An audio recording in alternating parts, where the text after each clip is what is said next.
My name is General Olivia Miller, and beneath chandeliers bright as noon, I heard my father say clear enough to carry over the music, she won't even be mentioned. He said it with that parade day smile that always earned him an extra chair at any table.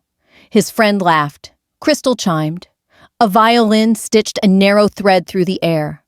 I stood by a bunting-wrapped column-back table, half in shadow, the brass on my mess dress warm under the lights. The program had kept my role quiet. I respected the theater of a clean reveal. Retired Colonel Thomas Miller leaned into the VIP table like a man bracing a deck he still commanded. For the 1,000th time, he told the story of my brother's last deployment, the one that ended in a soft landing behind a desk. Real leadership, he said, as if the words were minted for sons alone. The master of ceremonies took the lectern. Welcome to the Military Families and Legacy Gala. Polite applause rose and fell.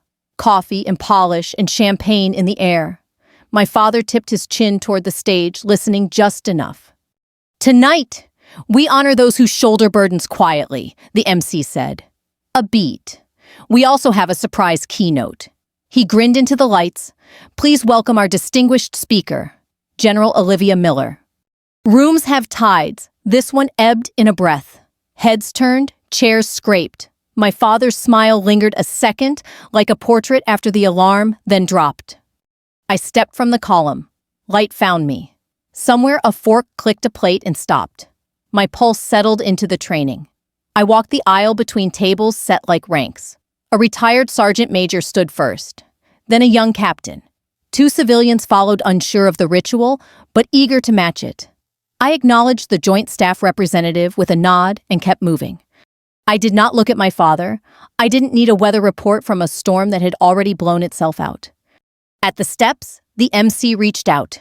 "Ma'am?" he murmured off mic. I took the stage. The room drew quiet around me, like a parachute finding ground. I waited. Spend silence slowly when you've earned it. The spotlight leveled. The violinist lowered her bow. The back tables leaned in. "Good evening," I said. Not loud, sure. I won't begin with my story. I'll begin with yours. The families who packed boxes at dawn, learned town names you never wanted, and folded the kind of courage that doesn't glitter. A stir moved through the rear. Someone dabbed a napkin to an eye. A young soldier straightened until his collar creaked.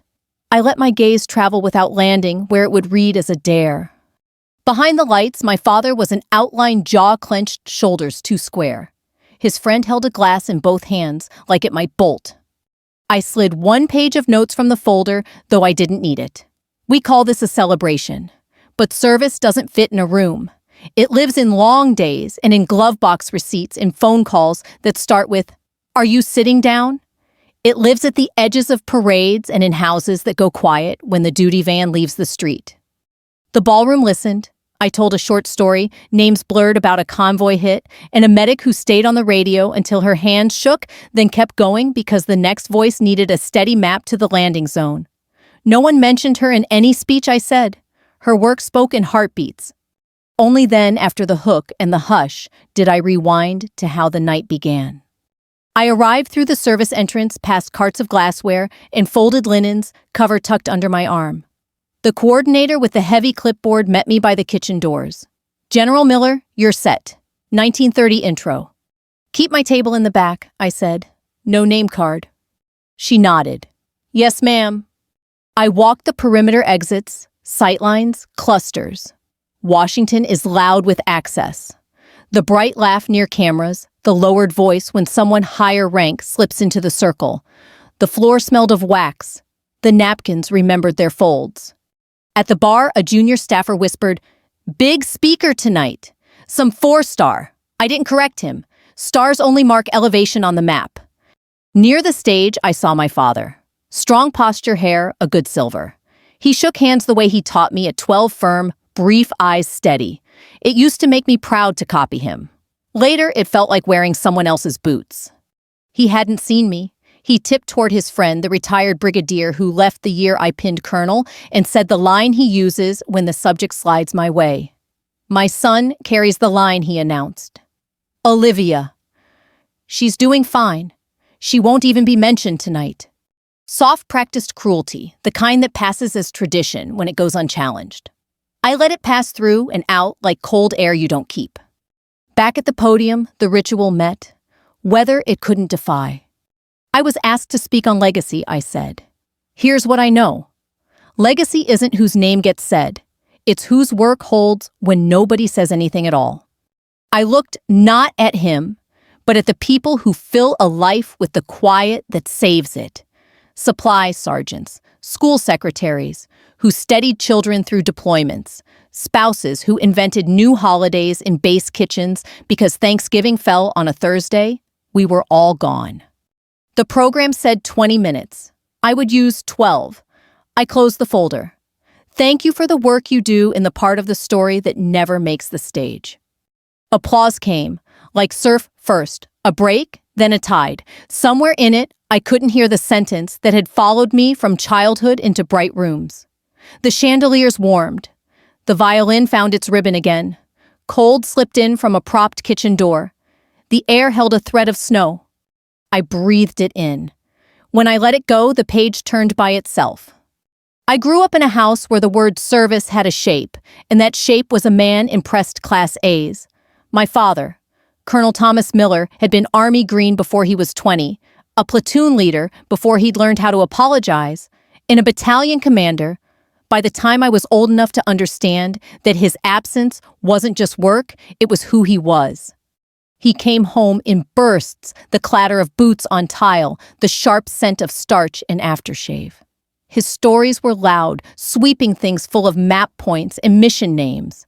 My brother Jason sat at his knee like a cadet at a war college lecture, soaking in every phrase. I stood at the edge learning how to be quiet in a room where rank never came off even at the dinner table. When I told him I wanted to enlist, he laughed. Not the good kind. Liv, he said, you've got a good head. You'd be better off using it somewhere safe. Don't waste your time trying to keep up with men who were built for this. I tried not to let the words bruise, but they stuck. I did enlist. He called it a phase. When I earned my commission through officer candidate school, he called it a mistake you'll regret. At family gatherings, my brother's stories filled the air. His airborne school graduation was replayed in slow motion on my dad's old VHS tapes, complete with his commentary. My first deployment to Afghanistan, barely mentioned. When it was my father, called it a nice opportunity to observe. There was one night, I'll never forget, a cookout in our backyard 4th of July. A few of Dad's old Army buddies were there, beers in hand, retelling old field exercises like they were epic poems. One of them, a grizzled retired master sergeant, turned to me. I hear you're over there now, he said. How's it treating you? Before I could answer, my father cut in with a tight smile. She's doing some admin work, keeping the family name out of trouble. It was supposed to be a joke. They laughed. I smiled like it didn't land hard. But inside something shifted, that slow grinding click of a lock sliding into place. From that point on, I stopped volunteering details. If my father wanted to believe I was moving papers in an office, fine. The truth was something he had never earned the right to hear. But the truth was also, I still wanted him to see me. That was the part I hated admitting even to myself. After OCS, I took the hardest assignments available to my branch, not because I thought it would change him, but because I needed to prove to myself that I could carry weight he'd never imagined giving me. My first year as a lieutenant was a blur of dust heat and voices on the radio at Oro 300 calling for updates, decisions, answers. I learned to make them without blinking. And every time I came home, I'd hear that same edge in his voice, Jason, tell them about that drop zone in Italy. That was something. My name would drift into the conversation like a courtesy, nothing more. That slow burn would carry for years until a single mission would light it all up. But back then, I didn't know how long the road would be. I only knew that if my father measured worth by who got mentioned, I'd have to make peace with never hearing my name from his mouth. What I didn't realize yet was that silence, his and mine, could be its own weapon. The mission didn't begin like the kind you read about in military histories. It started with bad intel, a fractured chain of command, and a city grid that looked more like a child's scribble than a map you could trust. Kandahar, late summer. the air so thick with dust you could taste metal with every breath. I was a captain, then leading a platoon attached to a coalition quick reaction force. Our task was straightforward on paper: secure a corridor for an evacuation convoy after a suicide bombing tore through a local market. In reality, nothing about it was straightforward. When we reached the outer cordon, I saw the scene in pieces. Vendors' stalls collapsed like broken ribs, a bus still smoldering, civilians moving in tight, panicked knots. The main route was already blocked with debris and an overturned fuel truck. The alternate route ran through a narrow alley that intelligence hadn't updated in weeks, meaning anything could be waiting. The radio was a mess of competing voices, each one convinced their piece of the puzzle mattered most.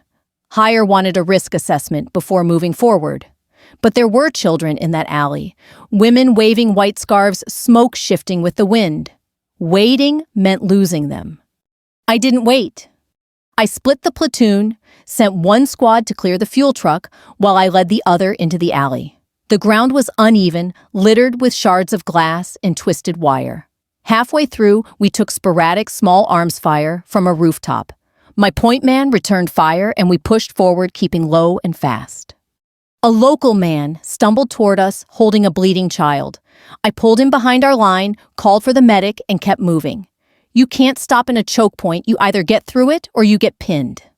We cleared the far end in minutes that felt like hours. The rest of the convoy followed vehicles, groaning over potholes big enough to swallow a tire. By the time the last truck rolled into the safe zone, we'd evacuated over 200 civilians, some of them in the back of our own Humvees. When it was over, I felt the adrenaline drain in a rush, so sudden my hands shook. That night, I wrote up the report with every detail, knowing it would go higher. I didn't expect it to land on the desk of a general who'd later pin a bronze star to my uniform. When the news reached my father, he called. "I heard you got a medal," he said, as if confirming a rumor about the weather. "Yes, sir. That's good for morale," he replied. "For morale." As if the citation were a candy bar handed out to keep spirits up. I thanked him anyway. It was habit by then: deflect, absorb, move on. But deep down, I knew that if my father couldn't see the weight of what happened that day, I didn't need him to. The men and women who were there, the ones who carried civilians in their arms and kept firing with one hand, knew exactly what it had cost. The bronze star went into my footlocker. My name wasn't mentioned at the next family gathering. My brother's latest training rotation took center stage, complete with a slideshow. But I'd felt something shift inside me. For the first time, I stopped waiting for my father to acknowledge my service.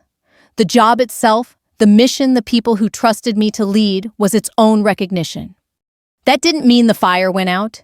It just meant I learned how to bank it, keep it slow and steady until the day it would burn exactly where it needed to. And that day was coming. Rank, when it comes, doesn't feel like a coronation. It feels like a heavier rucksack you volunteered to carry. After Kandahar, I was offered an XO billet for a battalion in the 101st. It meant longer hours, more paperwork, more problems that had nothing to do with enemy fire and everything to do with budgets, logistics, and people wearing the same uniform, but speaking entirely different languages of pride and ego. I took it without hesitation.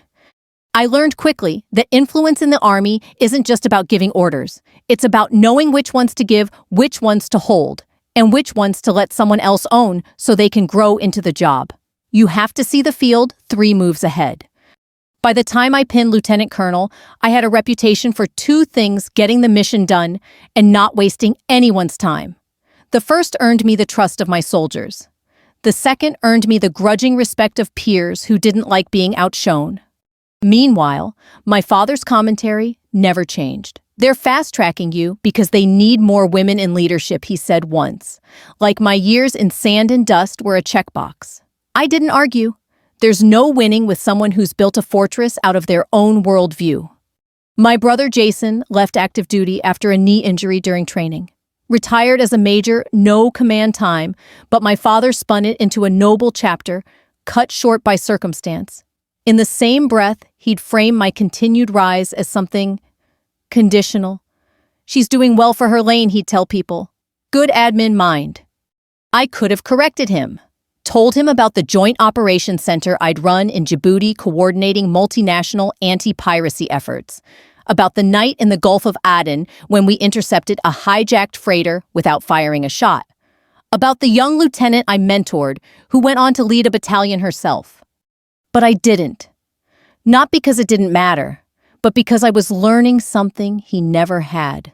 That silence held long enough gathers its own gravity. That gravity pulled me into brigade command. My unit deployed twice under my leadership, once to Eastern Europe for a rapid NATO integration exercise, and once to the Pacific for joint readiness ops. In each case, we returned with every soldier accounted for. That record isn't luck. It's preparation. It's trust. And trust is what got me invited into rooms where the conversations weren't about today's missions, but the shape of the next decade. Strategic planning with allied generals. Drafting doctrine updates for cyber-integrated land warfare. Representing the Army in front of congressional committees where your words carry weight long after you leave the room. I started mentoring more intentionally, especially junior officers who felt invisible. I never made it about proving them wrong. I made it about proving yourself right, because chasing someone else's approval is just another leash. Every now and then, news of my promotions would reach my father through family channels. He'd make a comment to someone else, never to me. And every time I'd let it pass. By then, I understood I didn't need to change his mind for my career to keep climbing. Still in the back of my head, there was a quiet, undeniable thought. One day, he's going to be in a room where my name gets called. And when it happens, I won't need to look at him. The room will do it for me. I didn't know that day would arrive, not on a battlefield or in a Pentagon briefing, but in a ballroom dressed in gold light and crystal. The envelope was heavy. That was my first clue. Real invitations have weight, the kind that makes you pause before tearing the flap. Inside, on thick cream stock, was the seal of the Army Chief of Staff and a few spare lines of text. You are cordially invited to be the keynote speaker at the Military Families and Legacy Gala, Washington, D.C. No title, no rank, just my name. I called the number at the bottom, a direct line to the event coordinator. Keep it quiet, I told her. No announcement until I'm on the floor. Of course, ma'am, she said. The host loves a surprise. 2 weeks later, I walked into the Mayfair Ballroom at the Willard Intercontinental. The place had the kind of grandeur that made even generals stand a little taller. Crystal chandeliers, gold leaf trim, curling along the ceiling, a parquet floor polished to a mirror.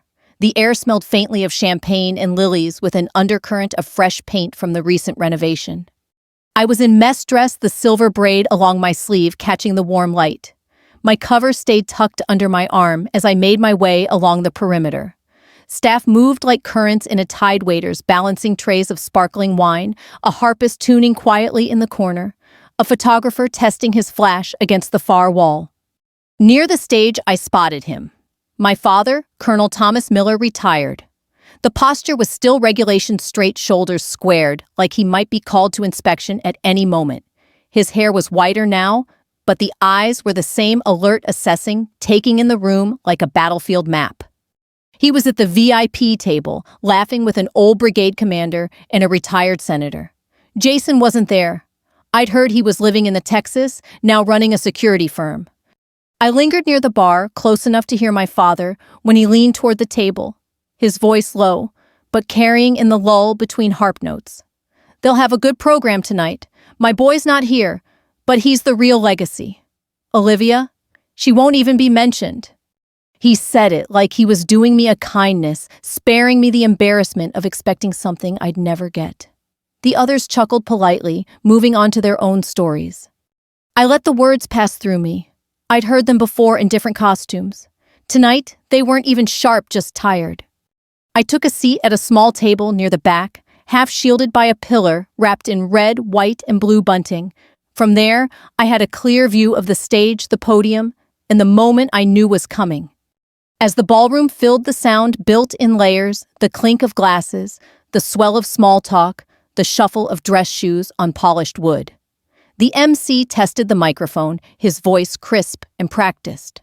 At 19:30 on the dot, the lights dimmed. The harpist's last chord faded, replaced by the low hum of anticipation. My father leaned back in his chair, that same confident smile in place. Ladies and gentlemen, the MC began. Thank you for joining us tonight as we celebrate the enduring bond between service members and the families who stand beside them. Polite applause. This year, he continued, we are honored to welcome a keynote speaker whose career embodies leadership, sacrifice, and the quiet strength that defines true service. I watched my father take a sip of water, still smiling.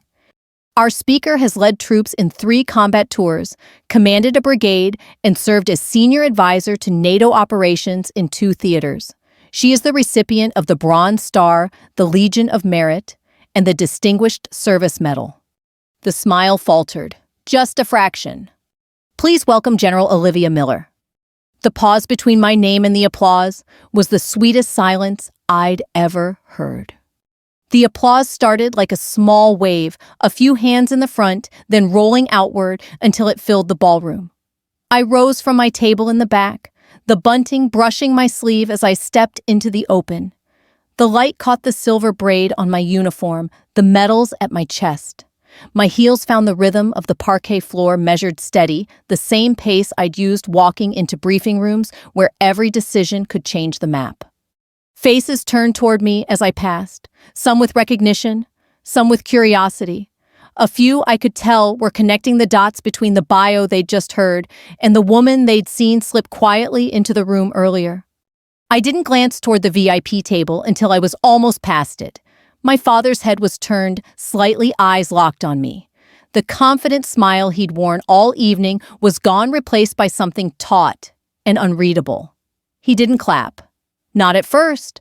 Then, almost as if the weight of stillness had grown too obvious, his hands came together 3 slow, deliberate strikes before he let them rest again. The MC met me at the foot of the stage. "Ma'am?" he said quietly, holding out his hand. His grip was firm, respectful, the kind that said he understood this moment wasn't just another introduction. I stepped onto the stage, scanning the front rows before settling behind the podium. The microphone was already at the right height, a small courtesy from the staff. The lights were warm, not blinding, letting me see the outlines of faces in the darkened room. "Good evening," I began. The room quieted almost instantly. "I've been asked to speak tonight about legacy. Not the kind printed in programs or carved into plaques. The kind that lives in the space between a uniform and the person wearing it. The kind that doesn't always get mentioned, but without it, nothing else stands." I let my gaze travel across the crowd, landing briefly on a young Army couple in the middle rows, their hands linked under the table. Legacy is in the spouse who explains again why a parent isn't home for Christmas. It's in the son who moves 3 times before he's old enough to read. It's in the mother who mails care packages without knowing if they'll arrive in time. It's in the private who stands guard at midnight so the rest of the unit can sleep. I paused. In the stillness, I could hear the faint hum of the stage lights. It's also in the choices we make as leaders, who we lift up, who we stand behind, and what we're willing to do when no one's looking. Because some of the most important work you'll ever do will never have your name on it. I saw my father shift slightly, as if he wanted to say something, but knew better. I didn't look at him long enough to read the rest. For the next 10 minutes, I told stories not mine, but the ones I'd witnessed. A sergeant who stayed on the radio with a wounded squad halfway across the province. A logistics officer who rerouted supplies in the middle of a flood to keep a field hospital running. A medic who saved an interpreter's life in a crossfire, knowing it would never appear in his record. These aren't headline stories, I said. They're the kind you hear in the quiet after an operation. They're the ones that remind us that service isn't about being mentioned. It's about being there fully without reservation and without the need for applause. I closed my folder, though I hadn't looked at it once. To those who live that kind of legacy, thank you. You're the reason the rest of us can stand where we do. The applause came again, louder this time. I stepped back from the podium, saluted the senior general in the front row, and made my way down the steps. The MC moved to shake my hand again, but I was already scanning the room for the exit. As I walked past the VIP table, my father's eyes followed me. He didn't speak. Neither did I. Some silences don't need to be broken. The reception after the gala spilled into an adjoining room where round tables had been reset with coffee service petit fours and champagne for those who wanted to linger. The air felt warmer here, the lighting softer, a deliberate shift from ceremony to conversation. I found myself standing near a window that looked out over Pennsylvania Avenue, the city glowing under a thin winter haze. The muted hum of DC traffic drifted up when someone opened the doors to the balcony. A colonel from the Pentagon approached first, shaking my hand and thanking me for putting the right words to the right truths. Then came a young captain I'd never met, telling me she'd joined the Army because she'd once read an op-ed I'd written about leadership. An elderly woman in pearls pressed my hand between hers, explaining that her late husband had served under my brigade in Afghanistan. Each thank you was its own quiet note in a song I'd been hearing for years, one that never needed my father's voice to be complete. He stood across the room near the coffee service, speaking to no one. At one point, a retired general clapped him on the shoulder, clearly trying to draw him into the flow of conversation. But my father only nodded and returned to staring into his cup. I made no move to bridge the space between us. I had said everything I needed to say on that stage, and none of it required his acknowledgement. Some debts aren't paid with words. They're settled in the balance of what was earned and what was withheld. Near the doors, a family friend I hadn't seen in years stopped me. "Olivia," he said, his voice low. "I hope you know how proud he really is. He just doesn't say it." I smiled politely. Some things don't need to be said. I stayed another half hour, speaking with a handful of officers and a few civilian leaders who asked about upcoming initiatives. When I finally stepped out into the night, the air was cold enough to sting my cheeks. I could still hear the faint echo of applause in my mind, not because it was loud, but because of the silence that had preceded it. A silence I'd carried for decades finally turned back outward. I walked toward my car, heels clicking against the sidewalk, passing a pair of young service members waiting for a rideshare. One of them straightened when he saw me. "General Miller, ma'am." "Yes." "I just wanted to say, your speech tonight made me think about why I'm here. I'm going to write my parents and tell them." I gave him a nod and a small smile. "That's worth more than any mention." The traffic light changed, casting a green wash over the wet pavement. I realized that my father might never speak my name with pride in a public room, and that was fine. His silence wasn't a loss. It was a gift, one that had taught me how to build my own definition of legacy. Silence can wound, but it can also protect. Tonight it did both, and it was the sweetest payback I'd ever known. If you're listening to this and you've ever been underestimated, ignored by the very people whose recognition you once thought you needed, let this be your reminder: you don't have to be mentioned to matter. You don't have to be named to be known. And if this story has found you at just the right moment, I hope you'll share it with someone who needs the courage to stand in their own quiet strength. Subscribe for more nights like this, stories of dignity, resolve, and the victories that don't always make the program.